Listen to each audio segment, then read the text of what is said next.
ರಾಜ್ಯ ಬಿಜೆಪಿ ನಾಯಕರು ಮೋಸ ಮಾಡಿದ್ದಾರೆ, ಮಗನಿಗೆ ಟಿಕೆಟ್ ಕೊಡ್ತೇನೆ ಅಂತ ಹೇಳಿ ಮೋಸ ಮಾಡಿದ್ರು ಅಂತ ಬಿಜೆಪಿ ವಿರುದ್ಧ ಮತ್ತೊಮ್ಮೆ ಕಿಡಿಕಾರಿದ್ದಾರೆ ಮಾಜಿ ಸಚಿವ ಇಂಪ. ನಾನು ಬಿಜೆಪಿಯಲ್ಲೇ ಹುಟ್ಟಿದ್ದು, ಬಿಜೆಪಿಯಲ್ಲೇ ಸಾಯೋದು, ಹಿಂದುತ್ವ ಬಿಜೆಪಿ ಬಿಟ್ಟು ನಾನು ಎಲ್ಲೂ ಹೋಗಲ್ಲ ಅಂತ ರಿಪಬ್ಲಿಕ್ ಕನ್ನಡಕ್ಕೆ ಮಾಜಿ ಸಚಿವ ಈಶ್ವರಪ್ಪ ಹೇಳಿಕೆ ನೀಡಿದ್ದಾರೆ.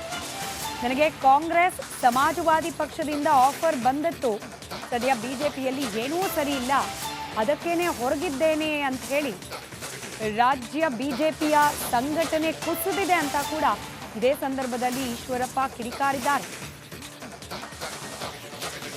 ಇತ್ತೀಚೆಗೆ ರಾಜ್ಯ ಬಿಜೆಪಿಯಲ್ಲಿ ಹಿರಿಯ ನಾಯಕರಿಲ್ಲದೆ ಎಲ್ಲೋ ಒಂದು ಕಡೆ ಪಕ್ಷ ಸಂಘಟನೆ ಹಾಗೆ ಹೋರಾಟಗಳು ಎಲ್ಲವೂ ಕೂಡ ಕುಸಿತಾ ಹೋಗ್ತಾ ಇದ್ದಾವೆ. ಈ ನಿಟ್ಟಿನಲ್ಲಿ ಈಗ ಮತ್ತೊಮ್ಮೆ ಕೆ.ಎಸ್. ಈಶ್ವರಪ್ಪ ಸೇರಿದಂತೆ ಅನೇಕ ಬಿಜೆಪಿಯನ್ನು ತೋರಿದಂಥ ಏನು ಹಿರಿಯ ನಾಯಕರು ಏನಿದ್ರು ಅವರೆಲ್ಲರೂ ಕೂಡ ಮತ್ತೆ ಪಕ್ಷಕ್ಕೆ ಬರುವಂತಹ ಚರ್ಚೆಗಳು ರಾಜಕೀಯವಾಗಿ ಜೋರಾಗಿದೆ. ಜೊತೆಗೆ ಪಕ್ಷದಲ್ಲೂ ಕೂಡ ರಾಜ್ಯಾಧ್ಯಕ್ಷರು ಇಂತಹ ಒಂದು ಹೇಳಿಕೆಯನ್ನು ನೀಡಿರ್ತಕ್ಕಂಥದ್ದು ಆಶ್ಚರ್ಯ ತಂದಿದೆ. ಹಾಗಿದ್ರೆ ಕೆ.ಎಸ್. ಈಶ್ವರಪ್ಪ ಅವರು ಪಕ್ಷಕ್ಕೆ ವಾಪಸ್ ಆಗ್ತಾರಾ? ಅವ್ರ ಮನಸ್ಸಲ್ಲಿ ಏನಿದೆ ಇದ್ರ ಕುರಿತಂತೆ ಮಾತಾಡ್ಸೋಣ. ಅವರೇ ಇದ್ದಾರೆ.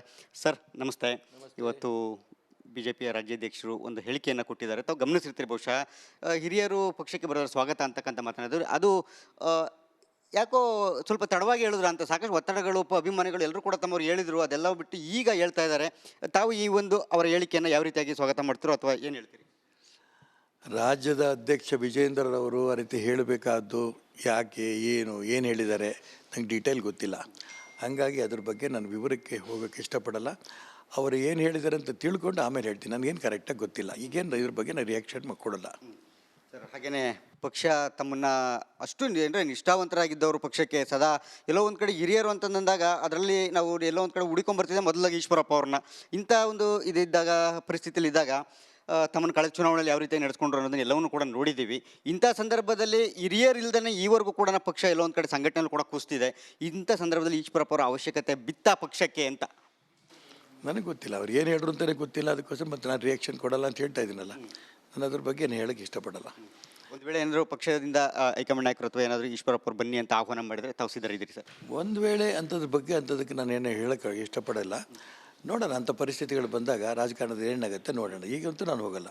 ಇವತ್ತಿನವರೆಗೂ ಕೂಡ ತಾವು ಬಿ ಜೆ ಪಿಲಿ ಇಲ್ಲದೆ ಹೋದರೂ ಕೂಡ ತಮ್ಮ ಆತ್ಮ ಇಲ್ಲೊಂದು ಕಡೆ ಬಿ ಜೆ ಪಿಲಿ ಇದ್ದಂಗೆ. ಯಾಕಂದರೆ ಯಾವಾಗಲೂ ಕೂಡ ನಮ್ಮ ತಾಯಿ ಇದ್ದಂತೆ ಬಿ ಜೆ ಪಿ ಅಂತ ಹೇಳ್ತಾ ಇದ್ದರು. ಅದನ್ನು ಇವತ್ತಿಗೂ ಕೂಡ ಅದನ್ನೇ ಹೇಳ್ತಾ ಬಂದಿದ್ದೀರಿ. ಆದರೆ ಈ ಮಧ್ಯೆ ಎಲ್ಲೋ ಒಂದು ಕಡೆ ತಮಗೆ ಕಾಂಗ್ರೆಸ್ಸು ಹಾಗೆ ಇತರ ಪಕ್ಷಗಳಿಂದ ಆಹ್ವಾನ ಬಂದಿತ್ತು ಅಂತಕ್ಕಂಥದ್ದು ಕೂಡ ರಾಜಕೀಯ ಚರ್ಚೆ ಆಗಿತ್ತು. ಹೌದಾ ಸರ್? ನಾನು ರಾಜಕಾರಣದಲ್ಲಿ ಹುಟ್ಟಿದ್ದೇ ಬಿ ಜೆ ಪಿಯಲ್ಲಿ, ಸಾಯೋದು ಬಿ ಜೆ ಪಿಯಲ್ಲೇ. ಇದರಲ್ಲಿ ನನ್ನ ಮನ ಇಲ್ಲ. ನಮ್ಮ ಗೊಂದಲವನ್ನು ನಾವು ನೋಡಿಕೊಂಡಂಥ ಸಂದರ್ಭದಲ್ಲಿ ಅನೇಕರು ಕಾಂಗ್ರೆಸ್ನಲ್ಲಿರ್ಬೋದು, ಬೇರೆ ಬೇರೆ ಸಮಾಜವಾದಿ ಪಾರ್ಟಿ ಇರ್ಬೋದು ಬಂದು ಕರೆದಿರೋದು ಹೌದು. ನಾನು ತುಂಬ ಸ್ಪಷ್ಟವಾಗಿ ಹೇಳಿದ್ದೀನಿ, ಹಿಂದುತ್ವ ಈ ದೇಶದಲ್ಲಿರೋದು ಭಾರತೀಯ ಜನತಾ ಪಾರ್ಟಿಯಲ್ಲಿ ಮಾತ್ರ. ಹಾಗಾಗಿ ಆ ಹಿಂದುತ್ವವನ್ನು ಬಿಟ್ಟು ಯಾವುದೇ ಕಾರಣಕ್ಕೂ ನಾನು ಹೋಗಲ್ಲ. ಇದು ಸ್ಪಷ್ಟವಾಗಿ ನಾನು ಅವ್ರು ಹೇಳಿ ಕಳಿಸಿದ್ದೀನಿ. ಹಾಗಾಗಿ ಹಿಂದುತ್ವದಲ್ಲಿ ಭಾರತೀಯ ಜನತಾ ಪಾರ್ಟಿನಲ್ಲಿ ಕರ್ನಾಟಕದಲ್ಲಿ ಸ್ವಲ್ಪ ಗೊಂದಲಗಳಿದೆ. ಆ ಗೊಂದಲಗಳನ್ನ ಸರಿ ಮಾಡೋದಕ್ಕೆ ಕೇಂದ್ರದ ಗಮನ ಹರಿಸ್ತಾರೆ ಅಂತ ನಾನು ಭಾವಿಸ್ತೀನಿ. ಯಾವಾಗ ಸರಿ ಹೋಗುತ್ತೆ ಕರ್ನಾಟಕ ರಾಜ್ಯದಲ್ಲಿ ಸಿದ್ಧಾಂತದ್ದು, ಹಿಂದುತ್ವದ್ದು, ಕುಟುಂಬ ರಾಜಕಾರಣದ್ದು ಇದೆಲ್ಲ ಮುಗಿದ ನಂತರ ನಾನು ಆ ದಿಕ್ಕಲ್ಲಿ ಬಿ ಜೆ ಪಿಗೆ ಹೋಗಿ ಯೋಚನೆ ಮಾಡ್ತೀನಿ. ಇದೆಲ್ಲ ಇವರೆಗೂ ಕೂಡ ಬಗೆಹರಿಯುವಂತೆ ಕಾಣ್ತಿಲ್ಲ ಈಶ್ವರಪ್ಪ. ಯಾಕೆಂತಂದರೆ ಒಂದು ಕಡೆ ರೆಬಲ್ಸ್ ಟೀಮು ತಮ್ಗೆ ಗೊತ್ತಿರೋ ಹಾಗೆ, ಯಾಕೆಂದರೆ ಹಿರಿಯರಿದ್ರೆ ನೀವು ಪಕ್ಷ ಸಂಘಟನೆ ಒಂದೇ ದೃಷ್ಟಿಯಲ್ಲಿ ಅಷ್ಟೇ ಆಲೋಚನೆ ಮಾಡ್ತಾ ಇದ್ರಿ. ಆದರೆ ಇವತ್ತು ಪಕ್ಷದಲ್ಲಿ 2-3 ಮನೆಗಳಾಗಿದೆ. ಇದು ನೀವು ಹೊರಗಡೆ ಇದ್ದು ಗಮನಿಸ್ತಾ ಇದ್ದೀರಾ ಇವೆಲ್ಲವನ್ನು ಕೂಡ ತಂದೆ? ನಿಜ, ಬಿ ಜೆ ಪಿನಲ್ಲಿ ಎಲ್ಲ ಸರಿ ಇಲ್ಲ ಅನ್ನೋದಕ್ಕೋಸ್ಕರ ನಾನು ಹೊರಗಡೆ ಇರೋದು. ದೇಶದ ಬಿ ಜೆ ಪಿ ಬಗ್ಗೆ ನಾನು ಮಾತಾಡ್ತಿಲ್ಲ. ನರೇಂದ್ರ ಮೋದಿಯವರು, ಅಮಿತ್ ಶಾ ಅವರು, ಅವರೆಲ್ಲರೂ ಕೂಡ ಇಡೀ ದೇಶದಲ್ಲಿ ಬೆವರು ಸುರಿಸ್ತಾ ಇದ್ದಾರೆ ಈ ಪಕ್ಷವನ್ನು ಸರಿಯಾಗಿ ಕಟ್ಟಬೇಕು ಅಂತ. ಕರ್ನಾಟಕ ರಾಜ್ಯದಲ್ಲಿ ನೀವು ಹೇಳ್ದಂಗೆ 2-3 ಗುಂಪುಗಳು ಆಗಿದ್ದಾವೆ. ಇದನ್ನು ಕೇಂದ್ರದ ಗಮನಿಸಿ ಇದನ್ನು ಸರಿ ಮಾಡ್ತಾರೆ ಅನ್ನೋಂಥ ವಿಶ್ವಾಸ ನನಗಿದೆ. ಒಂದು ಕಡೆ ರಾಜ್ಯಾಧ್ಯಕ್ಷರಾಗಿ ವಿಜೇಂದ್ರ ಮುಂದುವರಿಸಬೇಕು ಅಂತ ಕೆಲವರು, ಇನ್ನು ಕೆಲವರು ಅವ್ರಿಗೆ ವಿರೋಧ. ತಮ್ಮ ವೈಯಕ್ತಿಕ ಅಭಿಪ್ರಾಯ ಸರ್? ನಾನು ಇದ್ರ ಬಗ್ಗೆ ಹೇಳೋಕ್ಕೆ ಇಷ್ಟಪಡಲ್ಲ. ರಾಜ್ಯ ಬಿಜೆಪಿ ನಾಯಕರು ಮೋಸ ಮಾಡಿದ್ದಾರೆ, ಮಗನಿಗೆ ಟಿಕೆಟ್ ಕೊಡ್ತೇನೆ ಅಂತ ಹೇಳಿ ಮೋಸ ಮಾಡಿದ್ರು ಅಂತ ಬಿಜೆಪಿ ವಿರುದ್ಧ ಮತ್ತೊಮ್ಮೆ ಕಿಡಿಕಾರಿದ್ದಾರೆ ಮಾಜಿ ಸಚಿವ ಇಂಪ. ನಾನು ಬಿಜೆಪಿಯಲ್ಲೇ ಹುಟ್ಟಿದ್ದು, ಬಿಜೆಪಿಯಲ್ಲೇ ಸಾಯೋದು, ಹಿಂದುತ್ವ ಬಿಜೆಪಿ ಬಿಟ್ಟು ನಾನು ಎಲ್ಲೂ ಹೋಗಲ್ಲ ಅಂತ ರಿಪಬ್ಲಿಕ್ ಕನ್ನಡಕ್ಕೆ ಮಾಜಿ ಸಚಿವ ಈಶ್ವರಪ್ಪ ಹೇಳಿಕೆ ನೀಡಿದ್ದಾರೆ. ನನಗೆ ಕಾಂಗ್ರೆಸ್ ಸಮಾಜವಾದಿ ಪಕ್ಷದಿಂದ ಆಫರ್ ಬಂದಿತ್ತು, ಸದ್ಯ ಬಿಜೆಪಿಯಲ್ಲಿ ಏನೂ ಸರಿ ಇಲ್ಲ, ಅದಕ್ಕೇನೆ ಹೊರಗಿದ್ದೇನೆ ಅಂತ ಹೇಳಿ ರಾಜ್ಯ ಬಿಜೆಪಿಯ ಸಂಘಟನೆ ಕುಸಿದಿದೆ ಅಂತ ಕೂಡ ಇದೇ ಸಂದರ್ಭದಲ್ಲಿ ಈಶ್ವರಪ್ಪ ಕಿಡಿಕಾರಿದ್ದಾರೆ. ಇತ್ತೀಚೆಗೆ ರಾಜ್ಯ ಬಿಜೆಪಿಯಲ್ಲಿ ಹಿರಿಯ ನಾಯಕರಿಲ್ಲದೆ ಎಲ್ಲೋ ಒಂದು ಕಡೆ ಪಕ್ಷ ಸಂಘಟನೆ ಹಾಗೆ ಹೋರಾಟಗಳು ಎಲ್ಲವೂ ಕೂಡ ಕುಸಿತಾ ಹೋಗ್ತಾ ಇದ್ದಾವೆ. ಈ ನಿಟ್ಟಿನಲ್ಲಿ ಈಗ ಮತ್ತೊಮ್ಮೆ ಕೆ.ಎಸ್. ಈಶ್ವರಪ್ಪ ಸೇರಿದಂತೆ ಅನೇಕ ಬಿಜೆಪಿಯನ್ನು ತೊರೆದಂಥ ಏನು ಹಿರಿಯ ನಾಯಕರು ಏನಿದ್ರು ಅವರೆಲ್ಲರೂ ಕೂಡ ಮತ್ತೆ ಪಕ್ಷಕ್ಕೆ ಬರುವಂತಹ ಚರ್ಚೆಗಳು ರಾಜಕೀಯವಾಗಿ ಜೋರಾಗಿದೆ. ಜೊತೆಗೆ ಪಕ್ಷದಲ್ಲೂ ಕೂಡ ರಾಜ್ಯಾಧ್ಯಕ್ಷರು ಇಂತಹ ಒಂದು ಹೇಳಿಕೆಯನ್ನು ನೀಡಿರ್ತಕ್ಕಂಥದ್ದು ಆಶ್ಚರ್ಯ ತಂದಿದೆ.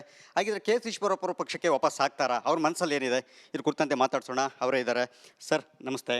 ಇವತ್ತು ಬಿಜೆಪಿಯ ರಾಜ್ಯಾಧ್ಯಕ್ಷರು ಒಂದು ಹೇಳಿಕೆಯನ್ನು ಕೊಟ್ಟಿದ್ದಾರೆ. ತಾವು ಗಮನಿಸಿರ್ತೀರಿ ಬಹುಶಃ ಹಿರಿಯರು ಪಕ್ಷಕ್ಕೆ ಬರೋದ್ರ ಸ್ವಾಗತ ಅಂತಕ್ಕಂಥ ಮಾತನಾಡಿದ್ರು. ಅದು ಯಾಕೋ ಸ್ವಲ್ಪ ತಡವಾಗಿ ಹೇಳಿದ್ರು ಅಂತ ಸಾಕಷ್ಟು ಒತ್ತಡಗಳು ಅಭಿಮಾನಿಗಳು ಎಲ್ಲರೂ ಕೂಡ ತಮ್ಮವ್ರು ಹೇಳಿದರು. ಅದೆಲ್ಲ ಬಿಟ್ಟು ಈಗ ಹೇಳ್ತಾ ಇದ್ದಾರೆ. ತಾವು ಈ ಒಂದು ಅವರ ಹೇಳಿಕೆಯನ್ನು ಯಾವ ರೀತಿಯಾಗಿ ಸ್ವಾಗತ ಮಾಡ್ತೀರೋ ಅಥವಾ ಏನು ಹೇಳ್ತೀರಿ? ರಾಜ್ಯದ ಅಧ್ಯಕ್ಷ ವಿಜೇಂದ್ರರವರು ಆ ರೀತಿ ಹೇಳಬೇಕಾದ್ದು ಯಾಕೆ, ಏನು ಹೇಳಿದ್ದಾರೆ ನಂಗೆ ಡೀಟೇಲ್ ಗೊತ್ತಿಲ್ಲ. ಹಾಗಾಗಿ ಅದ್ರ ಬಗ್ಗೆ ನಾನು ವಿವರಕ್ಕೆ ಹೋಗೋಕ್ಕೆ ಇಷ್ಟಪಡಲ್ಲ. ಅವರು ಏನು ಹೇಳಿದ್ದಾರೆ ಅಂತ ತಿಳ್ಕೊಂಡು ಆಮೇಲೆ ಹೇಳ್ತೀನಿ. ನನಗೇನು ಕರೆಕ್ಟಾಗಿ ಗೊತ್ತಿಲ್ಲ. ಈಗೇನು ಇದ್ರ ಬಗ್ಗೆ ನಾನು ರಿಯಾಕ್ಷನ್ ಕೊಡಲ್ಲ ಸರ್. ಹಾಗೆಯೇ ಪಕ್ಷ ತಮ್ಮನ್ನು ಅಷ್ಟು ಅಂದರೆ ನಿಷ್ಠಾವಂತರಾಗಿದ್ದವರು ಪಕ್ಷಕ್ಕೆ ಸದಾ ಎಲ್ಲೋ ಒಂದು ಕಡೆ ಹಿರಿಯರು ಅಂತಂದಾಗ ಅದರಲ್ಲಿ ನಾವು ಎಲ್ಲೋ ಒಂದು ಕಡೆ ಹುಡುಕೊಂಡ್ಬರ್ತಿದ್ದೆ ಮೊದಲಾಗಿ ಈಶ್ವರಪ್ಪ ಅವ್ರನ್ನ. ಇಂಥ ಒಂದು ಇದ್ದಾಗ ಪರಿಸ್ಥಿತಿಯಲ್ಲಿ ಇದ್ದಾಗ ತಮ್ಮನ್ನು ಕಳೆದ ಚುನಾವಣೆಯಲ್ಲಿ ಯಾವ ರೀತಿ ನಡೆಸ್ಕೊಂಡ್ರು ಅನ್ನೋದನ್ನ ಎಲ್ಲವನ್ನೂ ಕೂಡ ನೋಡಿದ್ದೀವಿ. ಇಂಥ ಸಂದರ್ಭದಲ್ಲಿ ಹಿರಿಯರಿಲ್ದೇ ಈವರೆಗೂ ಕೂಡ ಪಕ್ಷ ಎಲ್ಲೋ ಒಂದು ಕಡೆ ಸಂಘಟನೆಯಲ್ಲಿ ಕೂಡ ಕುಸಿದಿದೆ. ಇಂಥ ಸಂದರ್ಭದಲ್ಲಿ ಈಶ್ವರಪ್ಪ ಅವರ ಅವಶ್ಯಕತೆ ಬಿತ್ತ ಪಕ್ಷಕ್ಕೆ ಅಂತ ನನಗೆ ಗೊತ್ತಿಲ್ಲ. ಅವ್ರು ಏನು ಹೇಳಿದ್ರು ಅಂತಲೇ ಗೊತ್ತಿಲ್ಲ. ಅದಕ್ಕೋಸ್ಕರ ಮತ್ತೆ ನಾನು ರಿಯಾಕ್ಷನ್ ಕೊಡಲ್ಲ ಅಂತ ಹೇಳ್ತಾ ಇದ್ದೀನಲ್ಲ. ನಾನು ಅದ್ರ ಬಗ್ಗೆ ಏನು ಹೇಳೋಕ್ಕೆ ಇಷ್ಟಪಡಲ್ಲ. ಒಂದು ವೇಳೆ ಏನಾದರೂ ಪಕ್ಷದಿಂದ ಹೈಕಮಾಂಡ್ ನಾಯಕರು ಅಥವಾ ಏನಾದರೂ ಈಶ್ವರಪ್ಪ ಅವ್ರು ಬನ್ನಿ ಅಂತ ಆಹ್ವಾನ ಮಾಡಿದರೆ ತಾವು ಸಿದ್ಧರಿದ್ದೀರಿ ಸರ್? ಒಂದು ವೇಳೆ ಅಂಥದ್ದಕ್ಕೆ ನಾನೇನು ಹೇಳೋಕ್ಕೆ ಇಷ್ಟಪಡಲ್ಲ. ನೋಡೋಣ, ಅಂಥ ಪರಿಸ್ಥಿತಿಗಳು ಬಂದಾಗ ರಾಜಕಾರಣದ ಏನಾಗುತ್ತೆ ನೋಡೋಣ. ಈಗಂತೂ ನಾನು ಹೋಗಲ್ಲ. ಇವತ್ತಿನವರೆಗೂ ಕೂಡ ತಾವು ಬಿ ಜೆ ಪಿಲಿ ಇಲ್ಲದೆ ಹೋದರೂ ಕೂಡ ತಮ್ಮ ಆತ್ಮ ಇಲ್ಲೊಂದು ಕಡೆ ಬಿ ಜೆ ಪಿಲಿ ಇದ್ದಂಗೆ. ಯಾಕೆಂದರೆ ಯಾವಾಗಲೂ ಕೂಡ ನಮ್ಮ ತಾಯಿ ಇದ್ದಂತೆ ಬಿ ಜೆ ಪಿ ಅಂತ ಹೇಳ್ತಾ ಇದ್ದರು. ಅದನ್ನು ಇವತ್ತಿಗೂ ಕೂಡ ಅದನ್ನೇ ಹೇಳ್ತಾ ಬಂದಿದ್ದೀರಿ. ಆದರೆ ಈ ಮಧ್ಯೆ ಎಲ್ಲೋ ಒಂದು ಕಡೆ ತಮಗೆ ಕಾಂಗ್ರೆಸ್ಸು ಹಾಗೆ ಇತರ ಪಕ್ಷಗಳಿಂದ ಆಹ್ವಾನ ಬಂದಿತ್ತು ಅಂತಕ್ಕಂಥದ್ದು ಕೂಡ ರಾಜಕೀಯ ಚರ್ಚೆ ಆಗಿತ್ತು. ಹೌದಾ ಸರ್? ನಾನು ರಾಜಕಾರಣದಲ್ಲಿ ಹುಟ್ಟಿದ್ದೇ ಬಿ ಜೆ ಪಿಲಿ, ಸಾಯೋದು ಬಿ ಜೆ ಪಿಯಲ್ಲೇ. ಇದರಲ್ಲಿ ನನ್ನ ಮನ ಇಲ್ಲ. ನಮ್ಮ ಗೊಂದಲವನ್ನು ನಾವು ನೋಡಿಕೊಂಡಂಥ ಸಂದರ್ಭದಲ್ಲಿ ಅನೇಕರು ಕಾಂಗ್ರೆಸ್ನಲ್ಲಿರ್ಬೋದು, ಬೇರೆ ಬೇರೆ ಸಮಾಜವಾದಿ ಪಾರ್ಟಿ ಇರ್ಬೋದು ಬಂದು ಕರೆದಿರೋದು ಹೌದು. ನಾನು ತುಂಬ ಸ್ಪಷ್ಟವಾಗಿ ಹೇಳಿದ್ದೀನಿ, ಹಿಂದುತ್ವ ಈ ದೇಶದಲ್ಲಿರೋದು ಭಾರತೀಯ ಜನತಾ ಪಾರ್ಟಿಲಿ ಮಾತ್ರ. ಹಾಗಾಗಿ ಆ ಹಿಂದುತ್ವವನ್ನು ಬಿಟ್ಟು ಯಾವುದೇ ಕಾರಣಕ್ಕೂ ನಾನು ಹೋಗಲ್ಲ. ಇದು ಸ್ಪಷ್ಟವಾಗಿ ನಾನು ಅವ್ರು ಹೇಳಿ ಕಳಿಸಿದ್ದೀನಿ. ಹಾಗಾಗಿ ಹಿಂದುತ್ವದಲ್ಲಿ ಭಾರತೀಯ ಜನತಾ ಪಾರ್ಟಿನಲ್ಲಿ ಕರ್ನಾಟಕದಲ್ಲಿ ಸ್ವಲ್ಪ ಗೊಂದಲಗಳಿದೆ.